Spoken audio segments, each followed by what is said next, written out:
Good morning everyone. Welcome again study with Nain. आप सभी का स्वागत है मेरे इस चैनल पे स्टडी विथ नैन में। So today in this video I am going to discuss about the nervous system. Nervous system की पूरी जानकारी आपको इस वीडियो के माध्यम से प्राप्त हो जाएगी। अंत तक बने रहें, वीडियो को स्किप ना करें क्योंकि बहुत ही इंपॉर्टेंट टॉपिक है और ये जनरल साइंस से जुड़े हुए जितने भी सवाल ब्रेन से बनते हैं उन सभी तथ्यों को मैंने इस वीडियो के माध्यम से आप सभी तक पहुंचाने का एक प्रयास है। सबसे पहले हम लोग जानेंगे नर्वस सिस्टम में जितने भी पार्ट्स हैं, जिसमें मस्तिष्क है, मेरुरज्जु है, सभी तंत्र के बारे में हम लोग इसमें जानकारी इस वीडियो के माध्यम से आप प्राप्त करोगे। सबसे पहले हम लोग जान लेते हैं जो ब्रेन है यानी कि मस्तिष्क है, जो ब्रेन का जो स्टडी होता है उसे हम क्या कहते हैं। तो जो ब्रेन का जो स्टडी होता है उसे हम लोग कहते हैं न्यूरोलॉजी। ओके, न्यूरॉन्स जो होता है, न्यूरोलॉजी जो है वो न्यूरॉन से बनता है क्योंकि न्यूरोलॉजी में न्यूरॉन्स के बारे में ही पढ़ा जाता है। तो जो न्यूरॉन्स होता है, न्यूरॉन्स किसे कहते हैं? न्यूरॉन्स का मतलब होता है unit of brain, small unit of brain, मतलब न्यूरॉन से ही ब्रेन बना हुआ है, जो कहीं ना कहीं हमारे बॉडी पार्ट से मैसेंजर्स को कहीं ना कहीं सेंड करते हैं पूरे बॉडी पार्ट्स में। सबसे पहले हम लोग जान लेते हैं जो न्यूरो के बारे में, जो डॉक्टर होते हैं, जो ब्रेन न्यूरो के बारे में जो कहीं ना कहीं चिकित्सा करते हैं, डॉक्टर हैं, उन्हें हम लोग न्यूरोलॉजिस्ट कहते हैं। अगर हम बात करें नर्वस सिस्टम में ब्रेन का वेट, तो वेट जो होता है वो मेल में 1450 ग्राम होता है जबकि फीमेल में 1350 ग्राम होता है। इसमें वेट का बात हो रहा है, आईक्यू का बात नहीं हो रहा है। इसका मतलब ये नहीं है कि अगर किसी का वेट कम है तो उसका दिमाग कम होगा, ऐसा बिल्कुल नहीं है। आईक्यू लेवल अलग चीज़ होता है, वेट अलग चीज़ होता है। ओके, फिर हम लोग देख लेते हैं ब्रेन का जो कवर होता है। ब्रेन का कवर को हम लोग मैनिन्स कहते हैं।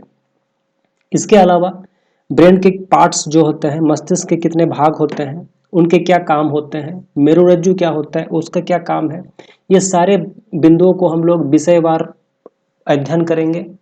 सबसे पहले हम लोग देख लेते हैं हमारे शरीर की जो गतिविधियां हैं, जो एक्टिविटीज़ हैं, उनका संचालन करने के लिए मेनली दो तंत्र कार्य करते हैं, दो सिस्टम होते हैं। एक तो होता है अंतःस्रावी तंत्र और एक होता है तंत्रिका तंत्र। तो जो अंतःस्रावी तंत्र होता है उसमें मेनली हार्मोन और अंतःस्रावी ग्रंथि इत्यादि मिलकर बने होते हैं जो सारा प्रोसेस को कहीं ना कहीं कंट्रोल करता है। उसके बाद हम लोग को पढ़ना है तंत्रिका तंत्र। तंत्रिका तंत्र क्या होता है, इसी को हम लोग नर्वस सिस्टम कहते हैं। तंत्रिका तंत्र का निर्माण एक्टोडर्मल होता है। तंत्रिका तंत्र का निर्माण एक्टोडर्मल होता है। इसके निर्माण के लिए थायरॉक्सिन हार्मोन की आवश्यकता होती है। क्वेश्चन यहाँ से भी बन सकता है कि तंत्रिका तंत्र निर्माण के लिए कौन सा हार्मोन की आवश्यकता होती है, तो आपका जवाब होगा थायरॉक्सिन। इसके तीन भाग होते हैं, केंद्र तंत्रिका तंत्र, परिधीय तंत्रिका तंत्र और स्वायत्त तंत्रिका तंत्र। केंद्रीय तंत्रिका तंत्र जो होता है, सेंट्रल नर्वस सिस्टम, इसके दो भाग होते हैं, एक होता है मस्तिष्क और एक होता है मेरुरज्जु। मस्तिष्क और मेरुरज्जु यानी कि ब्रेन और स्पाइनल कॉर्ड। सबसे पहले हम लोग देख लेंगे मस्तिष्क के बारे में। मस्तिष्क के भी तीन भाग होता है, एक होता है अग्र मस्तिष्क, फोर ब्रेन, मध्य मस्तिष्क, मिड ब्रेन, और पश्च मस्तिष्क यानी हिंड ब्रेन। ये तीनों ब्रेन का अलग अलग काम होता है जो हम लोग इस वीडियो के माध्यम से आगे हम लोग संपूर्ण जानकारी प्राप्त करेंगे। हमारा जो मस्तिष्क होता है एक कपाल के आवरण में बंद रहता है और वो पूरी तरह से तंत्रिकाओं का बना होता है। मस्तिष्क तीन झिल्लियों से ढका रहता है जिसे मस्तिष्क आवरण कहते हैं। मस्तिष्क में एक द्रव भरा होता है, एक लिक्विड होता है जिसे CSF यानी कैरिब्रा स्पाइनल फ्लूइड कहते हैं। यह मस्तिष्क के बाहरी आघातों से सुरक्षा करता है और मस्तिष्क को नम बनाए रखता है। स्तनधारियों का मस्तिष्क प्रायः ठोस होता है। ओके, यहाँ तक क्लियर। उसके बाद हम लोग पढ़ेंगे मस्तिष्क का भाग। मस्तिष्क का जो भाग होता है, सबसे पहले होता है अग्र मस्तिष्क। अग्र मस्तिष्क जो होता है ये मस्तिष्क का सबसे बड़ा भाग होता है। इसमें घ्राण पाली पाई जाती है जो गंध का ज्ञान कराती है। अग्र मस्तिष्क जो होता है, अग्र मस्तिष्क के भी कुछ और भाग होते हैं जैसे कि सेरिब्रम, हाइपोथैलेमस, थैलेमस, और ये कहीं ना कहीं 5 लोब्स से बना होता है। जो 5 लोब्स होता है, 5 लोब्स में हम लोग कहते हैं उसे frontal lobes, occipital lobes, temporal lobes, parental lobes और हिपोकैम्पस लोब्स। ये सभी लोब्स का अलग अलग काम है। जैसे हम बात करें अगर हिपोकैम्पस का, तो हिपोकैम्पस से हमारा कहीं ना कहीं मेमोरी कंट्रोल होता है। उसके बाद जो पेरेंटल लोब्स होता है उसी से हम लोग का कैलकुलेशन, रीजनिंग और मैथ्स के जो सवाल होते हैं वो हम लोग उसी के माध्यम से सॉल्व करते हैं। उसके बाद जो होता है ऑक्सीपिटल लॉब्स, उसको हम लोग उसी से हम लोग कोई भी चीज़ का कल्पना कर सकते हैं, विजुअलाइज कर सकते हैं। और जो फ्रंटल लॉब्स होता है, फ्रंटल लॉब से हम लोग speaking ability, will power, personality, उसके बाद कंसंट्रेशन जो हम लोग का होता है दिमाग का, वो सारे चीज फ्रंटल लॉब से कंट्रोल होता है। और एक होता है टेम्पोरल लॉब्स, टेम्पोरल लॉब्स जो होता है उससे हम लोग ड्रीम देखते हैं, सपने देखते हैं। यानी ये सारे जो काम है ये सब अग्र मस्तिष्क का ही काम है। और ये अग्र मस्तिष्क में बहुत सारे और भी जो सेरेब्रम है, सेरेब्रम ये सारी चीज को कंट्रोल करता है। ओके, अगर हम लोग आगे बढ़ते हैं, ये मस्तिष्क का सबसे बड़ा भाग है, प्रमस्तिष्क सबसे बड़ा भाग है। और ये पानी युक्त सलवटें पाई जाती है, जैसे प्रमस्तिष्क की सतह का क्षेत्रफल बढ़ जाता है, फलत मानव बुद्धिजीवी होता है। मानव में जो बुद्धि है, जो इंटेलिजेंसी है, वो इंटेलिजेंसी प्रमस्तिष्क ही कंट्रोल करता है। उसके बाद होता है एक हाइपोथैलेमस। हाइपोथैलेमस क्या होता है? इसे मास्टर ऑफ मास्टर ग्लैंड कहते हैं। यह शरीर के ताप को नियंत्रित करता है। और ये तंत्रिका तंत्र वो अंतःस्रावी तंत्र में समन्वय यानी कि बैलेंस बनाए रखता है। इस यही है जो हमारा शरीर में जब कोई दर्द होता है, पीड़ा होता है या प्रेशर पड़ता है, श्रवण शक्ति जो हम लोग सुनते हैं, हम जो देखते हैं, दृष्टि, कंपन, कहीं कोई चीज अगर वाइब्रेट कर रहा है, कांप रहा है, किसी भी तरह का दुख, किसी भी तरह का खुशी, किसी भी तरह का घृणा, नफरत, और जो हमारा प्यार होता है किसी के प्रति, जो स्नेह होता है, वो सब कंट्रोल जो होता है वो हाइपोथैलेमस से होता है। सवाल यहाँ से बन सकता है कि आप खुशी या फिर घृणा या फिर प्यार या फिर किसी भी तरह का, जो इस तरह से सवाल पूछे जा सकते हैं, ब्रेन का कौन सा भाग जो है ये कहीं ना कहीं नियंत्रित करता है, तो आपका आंसर होगा हाइपोथैलेमस। उसके बाद होता है मध्य मस्तिष्क। मध्य मस्तिष्क के 4 पालियां पाई जाती है, जिन्हें संयुक्त रूप से कार्पोरा क्वाड्रिजेमिना कहते हैं। ओके, सवाल यहाँ से भी बन सकता है। उसके बाद होता है पश्च मस्तिष्क। पश्च मस्तिष्क यानी कि हिंड ब्रेन, इसके भी 3 भाग होता है, अनुमस्तिष्क, पोन्स बेरोली और मेडुला ऑब्लिगेटा।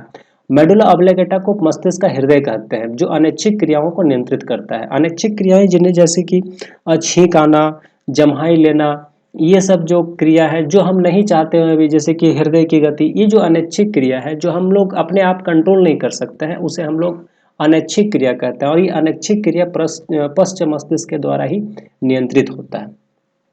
फिर हम लोग देखेंगे मेरु रज्जु। मेरु रज्जु जो होता है ये न्यूरॉन 3 भागों से मिलकर बनी होती है, कोशिकाकाय, ध्रुवाक्ष और तंत्रिकाक्ष। कोशिकाकाय में विशेष दानेदार अंगक निसेल ग्रेन्यूल पाया जाता है। तंत्रिकाक्ष के चारों ओर माइलिन का आवरण बनाती है। माइलिन आवरणों के बीच अंतराल पाया जाता है, जिन्हें रेन वियर के नोड कहते हैं। एक्सोन के चारों ओर माइलिन का आवरण नहीं होता है। उसके बाद हम लोग देखेंगे परिधीय तंत्रिका तंत्र। इसका निर्माण केंद्रीय तंत्रिका तंत्र से निकलने वाले तंत्रिका के द्वारा होता है। परिधीय तंत्रिका तंत्र का निर्माण केंद्रीय तंत्रिका तंत्र से निकलने वाले तंत्रिकाओं के द्वारा होता है। कार्य के आधार पर ये 3 प्रकार की होती है। एक होता है संवेदी, एक होता है चालक और एक होता है प्रेरक। 3 प्रकार के कार्य करते हैं। उसके बाद लास्ट है स्वायत्त तंत्रिका तंत्र। इसके बारे में लैंगले ने बताया था। इसके 2 भाग होते हैं, अनुकंपी तंत्रिका तंत्र और परानुकंपी तंत्रिका तंत्र।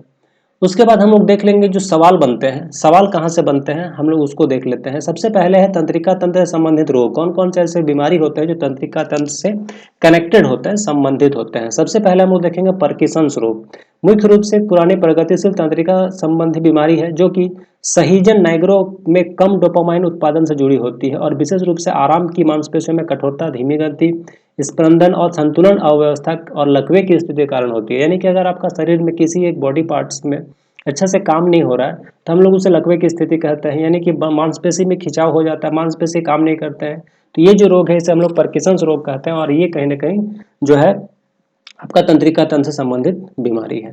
उसके बाद एक बीमारी होता है अल्जाइमर। अल्जाइमर जो होता है ये प्रगतिशील मानसिक गिरावट, आमतौर पर मस्तिष्क के क्षतिग्रस्त होने के कारण मध्यावस्था या वृद्धावस्था की उम्र में हो जाती है। समय से पूर्व शिथिलता इसका आम कारण है। यानी कि एक्टिविटी जो है, शरीर का जो एक्टिविटी होता है वो बहुत कम हो जाता है, याददाश्त की कमी हो जाती है, सोचने की कमी हो जाती है, भाषा दक्षता में कमी हो जाती है। यानी कि हम क्या बात कर रहे हैं हमें भाषा समझ में नहीं आती है, और स्वभाव में अचानक से परिवर्तन हो जाता है। ये कहीं ना कहीं अल्जाइमर रोग का ही कारण है। उसके बाद होता है एग्रोसिया। एग्रोसिया जो शब्द है ये पहचानने में असक्षम होना, यानी कि हमारे पास कोई व्यक्ति अगर खड़ा है तो हम उसे पहचान नहीं पाएंगे, तो ये बीमारी जो होता है इसे एग्रोसिया कहते हैं। ये भी 3 प्रकार का होता है, टैक्टाइल एग्रोसिया जो वस्तु को स्पर्श करके पहचानने में असमर्थता, एक होता है विजुअल एग्रोसिया वस्तु को देखकर भी उन्हें पहचानने में असमर्थता, यानी कि हम उसे पहचान नहीं सकते हैं देखकर भी, छू कर भी, और एक होता है श्रवण एग्रोसिया यानी कि हमें किसी भी चीज को सुनकर, शब्दों को या फिर संगीत को अगर सुनते हैं फिर भी हम इसको पहचानने में असमर्थ होते हैं, तो इससे हम लोग श्रवण एग्रोसिया कहते हैं। इस प्रकार से एग्रोसिया 3 प्रकार का होता है, टैक्टाइल एग्रोसिया, विजुअल एग्रोसिया और श्रवण एग्रोसिया। एक और बीमारी होता है एल्केसिया। एल्केसिया जो होता है इसमें होता है क्या कि हम पढ़ नहीं पाते हैं, चीज़ों को हम देखेंगे बट हम पढ़ नहीं पाएंगे। इस तरह का जो बीमारी होता है इसे हम लोग कहते हैं एलेक्सिया। ये भी कहीं ना कहीं तंत्रिका तंत्र से संबंधित ही बीमारी है। एक और बीमारी होता है अफेसिया। अफेसिया जो होता है इस रोग में बोलने में असमर्थता और लिखने में असमर्थता, यानी कि हम बोल भी नहीं पाते हैं और चीज़ों को लिख भी नहीं पाते हैं। ऐसा बीमारी तब होता है जब हमारा मानसिक मस्तिष्क में किसी भी तरह का क्षति पहुंच जाती है, फिर चोट पहुंच जाती है, तो इस तरह का बीमारी हमें हो सकती है। उसके बाद होता है अमनेसिया। अमनेसिया जो बीमारी है ये भूलने की बीमारी है, यानी कि चीज़ों को हम बहुत जल्दी जल्दी भूल जाते हैं, याद नहीं रख पाते, यानी मेमोरी का प्रॉब्लम हो जाता है। उसके बाद होता है एनलेगेसिया। एनलेगेसिया जो होता है वो दर्द का अभाव या पीड़ा का अभाव, यानी कि अगर किसी बॉडी पार्ट में हमें दर्द होता है, चोट लग जाता है, तो हमें फिर दर्द नहीं होता है, पीड़ा का अभाव होता है, इसे हम लोग एनग्लेक्सिया कहते हैं। उसके बाद होता है एनेस्थेसिया। एनेस्थेसिया का मतलब होता है फीलिंग्स की कमी, भावनाओं की कमी हो जाती है। इंसोमेनिया। इंसोमेनिया का जो बीमार होता है उसमें नींद का अभाव हो जाता है, यानी कि नींद आपको नहीं आएगी। एनोस्मिया। एनोस्मिया जो होता है वो गंध की संवेदनशीलता की कमी हो जाता है, यानी कि आपका जो है आपके सामने अगर किसी तरह का सुगंध है या फिर किसी तरह का अगर बदबू है तो आप उसे नहीं समझ पाएंगे, तो इसे हम लोग कहते हैं एनोसिमिया। उसके बाद होता है उल्लू। उल्लू जो बीमारी है रात में चंद्रमा या तारों की रोशनी की मदद से ही देख सकता है, यानी कि जो कृत्रिम रोशनी है, कृत्रिम रोशनी से उसे कुछ दिखाई नहीं पड़ता है, ऐसे बीमारी को हम लोग उल्लू कह सकते हैं। उसके बाद हम लोग देख लेंगे विगत परीक्षाओं में जो प्रश्न पूछे गए हैं तंत्रिका तंत्र से, वो भी हम लोग एक नज़र देख लेते हैं, जो कहीं ना कहीं पॉइंट जो है वो हम लोग थोड़ा सा दिमाग में रहेगा, तो आने वाला हो सकता है कि अगर पूछे, मैक्सिमम टाइम देखा जाता है कि पूछे गए सवाल को ही बार बार पूछा जाता है, इसलिए हम लोग एक बार देख लेंगे।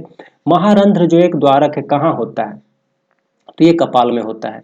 मानव मस्तिष्क में कितने निलय होते हैं, तो मानव मस्तिष्क में 4 निलय होते हैं। न्यूरॉन क्या होता है, तो न्यूरॉन तंत्रिका तंत्र की एक आधारभूत इकाई होती है, या फिर हम कह सकते हैं unit of brain, small units of brain.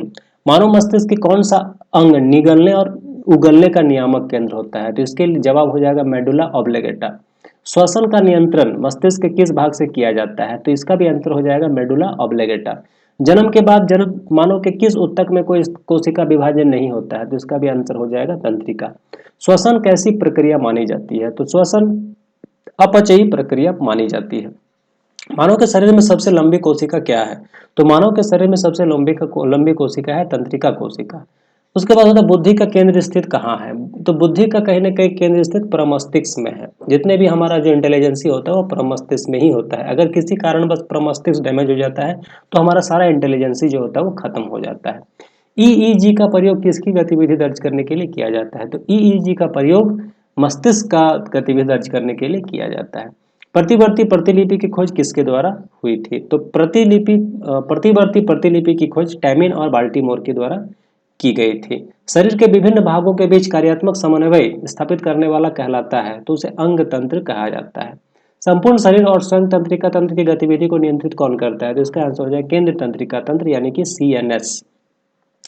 मनुष्य का मस्तिष्क में बंद रहता है हड्डियों का एक खोल नुमा रचना जिसे हम लोग क्रेनियम कहते हैं। सेरिब्रम है, सेरिब्रम किसका केंद्र है, तो सेरिब्रम बुद्धिमत्ता, स्मृति यानी कि मेमोरी, इच्छा शक्ति यानी कि विल पावर, ऐच्छिक गतियां, ज्ञान, वाणी और चिंतन, हम लोग जो भी सोचते हैं, हमारा जो नॉलेज होता है, हम जो बात करते हैं, हमारा जो भाषा होता है, और जो ऐच्छिक गतिविधियां होती है जो हम लोग चाहते हैं और वही हम लोग करते हैं, जैसे मस्कुलर जो भी एक्टिविटीज होता है, ये सभी चीजें जो है तो सेरिब्रम से ही कहीं ना कहीं कंट्रोल होता है। थैलेमस का पहचान की जाती है, यानी दर्द और ठंडा तथा गर्म की। अगर हमें ये सब चीजों की पहचान हो रही है इसका मतलब है कि हमारा थैलेमस काम कर रहा है। अगर थैलेमस काम नहीं करेगा तो फिर हमें दर्द का, ठंडा का और गर्म का किसी भी तरह का आभास नहीं होगा। अंतःस्रावी ग्रंथियों से स्रावित होने वाले हार्मोन्स का नियंत्रण होता है, तो इसका भी आंसर हो जाएगा हाइपोथैलेमस के द्वारा। हाइपोथैलेमस नियंत्रित करता है, किसको किसको हाइपोथैलेमस नियंत्रित करता है, तो हमारा भूख प्यास, ताप नियंत्रण, प्यार घृणा आदि अनुभूतियों को हाइपोथैलेमस नियंत्रित करता है। अगर आपको भूख लग रहा है, इसका आभास हो रहा है, प्यास लगता है, हम लोग पानी पीते हैं, अगर हम किसी गर्म जगह पे जाते हैं तो हमें गर्मी लगती है, ठंडा जगह में जाते हैं तो हमें ठंड लगती है, किसी के प्रति प्यार का भावना, किसी के प्रति घृणा का भावना जो आता है वो हाइपोथैलेमस ही सबको नियंत्रित करता है। दृष्टि एवं श्रवण शक्ति का नियंत्रण केंद्र होता है, ये आंसर हो जाएगा कार्पोरा क्वाड्रिजेमिना। तंत्रिका तंत्र संवेदी अंगों के से वातावरणीय परिवर्तनों की सूचनाएं प्राप्त करके विद्युत आवेगों के रूप में इनका तीव्र गति से प्रसार करती है। और सेरिब्रम जो होता है पेंडिकल मस्तिष्क के अन्य भागों में मेरुरज्जु से जोड़ता है। शारीरिक संतुलन बनाए रखने के लिए ऐच्छिक मांसपेशियों के संकुचन पर नियंत्रण रखने का कार्य भी सेरिब्रम करता है। मस्तिष्क का सबसे पिछला जो भाग कहलाता है, मस्तिष्क का सबसे पिछला भाग कहलाता है वो सेरिब्रम। जो मस्तिष्क का सबसे पिछला भाग जो होता है उसे हम लोग मेडुला ऑब्लिगेटा कहते हैं। मेडुला ऑब्लिगेटा का मुख्य कार्य उपापचय, रक्तदाब, आहार नाल के क्रमाकुंचन, ग्रंथि स्राव और हृदय का धड़कन आदि को नियंत्रित करना होता है। इसमें क्वेश्चन बन सकता है कि हृदय की धड़कन को कौन नियंत्रित करता है, तो इसका आंसर हो जाएगा मेडुला ऑब्लिगेटा। आपका जो रक्तदाब होता है उसको कौन कंट्रोल करता है, तो इसका भी आंसर हो जाएगा मेडुला ऑब्लिगेटा। मेडुला ऑब्लिगेटा का पिछला भाग कहलाता है मेरुरज्जु। प्रतिवर्ती क्रियाओं को नियंत्रण एवं समन्वय करता है मेरुरज्जु। सर्वप्रथम प्रतिवर्ती क्रियाओं की खोज किसने की थी, तो इसका आंसर हो जाएगा मार्शल हॉल। मस्तिष्क एवं मेरुरज्जु से निकलने वाले तंत्रिकाओं का निर्माण होता है प्रतिवर्ती तंत्रिका तंत्र। प्रत्येक मनुष्य में विद्यमान कपाल तंत्रिकाओं एवं मेरुरज्जु तंत्रिकाओं की संख्या क्रमशः 12 जोड़ी एवं 31 जोड़ी होती है। 1921 में स्वायत्त तंत्रिका तंत्र के विषय में प्रथम जानकारी दी गई लैंगली नामक वैज्ञानिक के द्वारा। तो उम्मीद करता हूँ ये वीडियो आपको पसंद आया है। अगर पसंद आया है तो शेयर करें, सब्सक्राइब करें और लाइक करें। और अगर चैनल में नया है तो इसको सब्सक्राइब करें और अपने दोस्तों के बीच शेयर करें ताकि सभी को फ़ायदा मिले और अपना एग्ज़ाम में अच्छा से अच्छा स्कोर